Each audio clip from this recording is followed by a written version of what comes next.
The picture of a bearded man in uniform wearing a helmet with a carbine slung on his shoulder and a lighted cigarette clenched between his lips has appeared on the front covers of many books and magazines such as Life. It was one of the many photos that William Eugene Smith and Stanley Troutman took on Saipan. Both had many years of experience in the civilian press before going overseas to shoot the war. They knew the importance of putting a name to a face, especially one as striking as this. They pulled out notebooks and asked the young man for his name and hometown. T.E Underwood, St. Petersburg, Florida, they wrote. There was no time for more. Echoing gunfire told of a battle still in progress a few yards away. The photographs caught the eye of the public back home. Troutman's shot ran in Florida newspapers, including the St. Petersburg Times, delighting George and Cora Underwood, who clipped out a copy and mailed it to their son, Private First Class Thomas Ellis Underwood of the 4th Marine Division. Ellis was startled and modestly delighted with his local celebrity.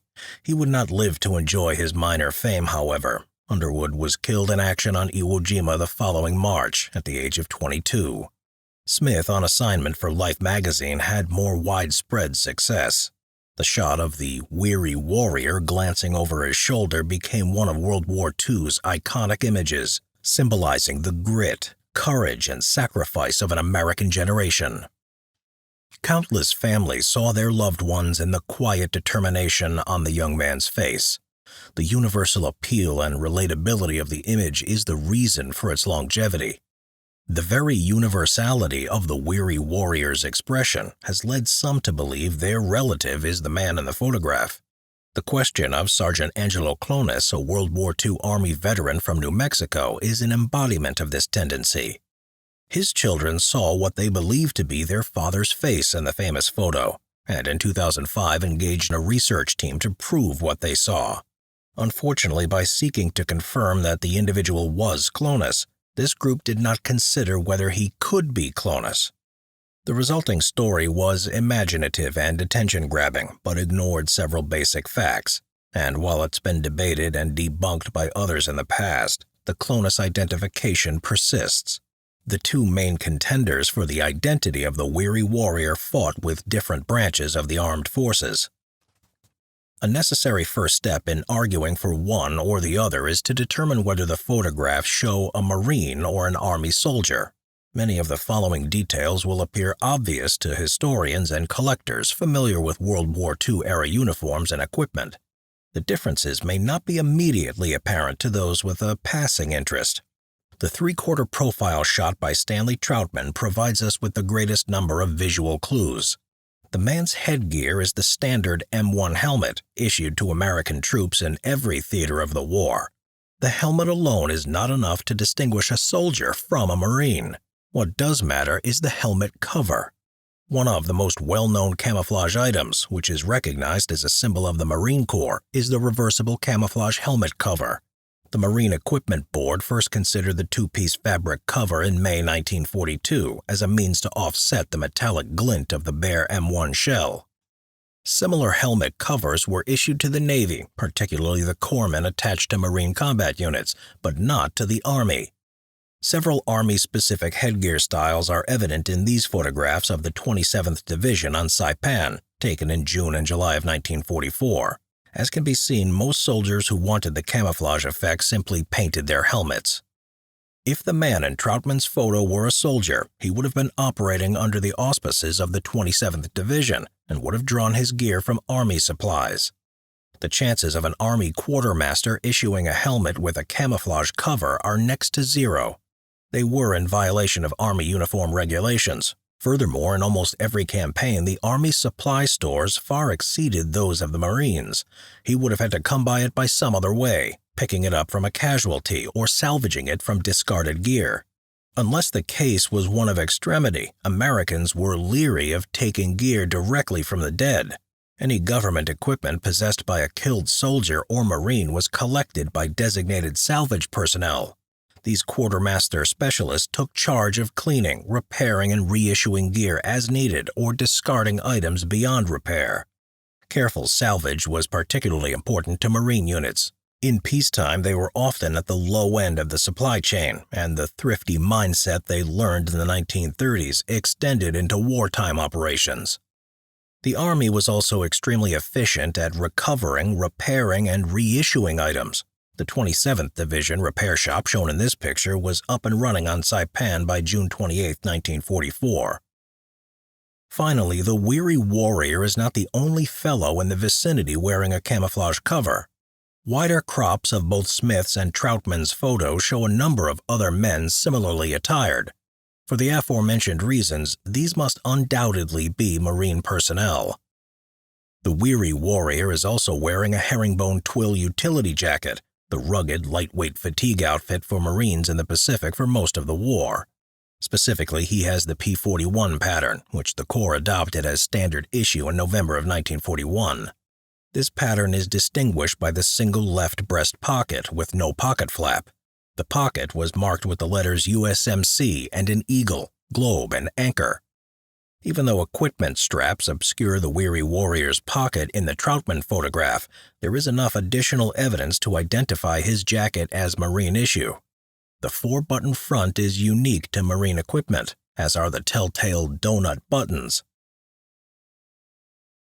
Army HBT jackets featured a 7-button front with a different button design. We can therefore conclude the likelihood that this individual is a soldier wearing such a distinctively Marine uniform is very low, especially when combined with the helmet cover. If the weary warrior is not a Marine, then he has gone to elaborate, unnecessary, and non-regulation lengths to disguise himself as one. It is improbable to the point of impossibility that he belongs to any branch of the Army.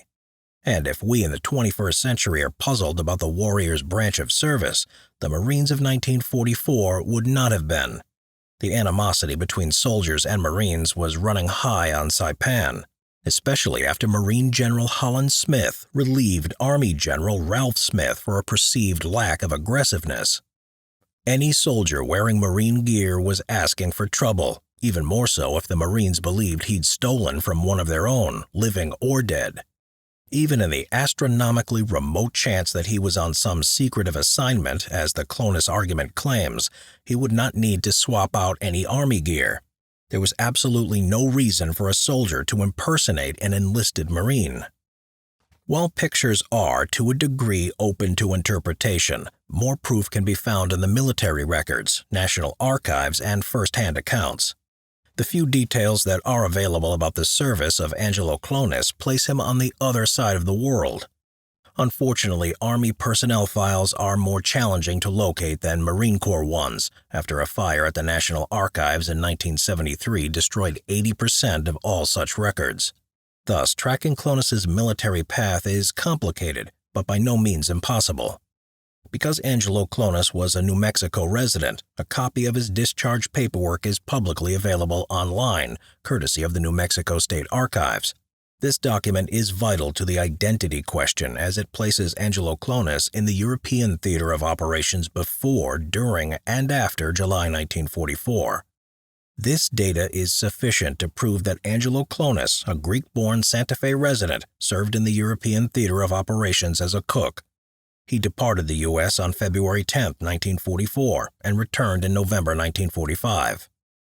Both Ellis Underwood and Angelo Klonis died before the controversy surrounding their names first arose in 2005. Underwood was killed in action on Iwo Jima, while Angelo Klonis passed away in 1989. Angelo Klonis died never having viewed the iconic image of the weary warrior. By contrast, Ellis Underwood did see his photo and reacted to it as well. Thanks to Stanley Troutman's careful notes, the photograph ran in the St. Petersburg Times with Ellis's name and details on July 24, 1944. His parents, George and Cora Underwood, clipped the photo and mailed it off to Ellis. We know this happened because the newspaper printed a follow-up story on September 17, 1944, and to make sure their readers didn't miss out, reran the photograph along with Ellis's reaction. The intention behind the presentation of this evidence is not to malign the name or service of Angelo Klonis. Ellis Underwood, however, is no less a hero and deserves to be recognized as such. His life ended in pain and fear after 22 short years. He never had the chance to build a family or legacy of his own. The Weary Warrior is a genius photograph. It captures in a single frame the universal experience of the American fighting man in World War II. Just as suffering appears in Troutman's photo of an exhausted Marine on Peleliu and triumph in Rosenthal's raising the flag on Iwo Jima. The individual identities of the subjects are almost secondary. They embody the experience of everyone who served in or lived through the Second World War. Yet it is essential to remember that the people in these photographs did not start their day intending to become icons. They were ordinary people with their own stories and their own names, and we owe them the dignity of accuracy in the historical record.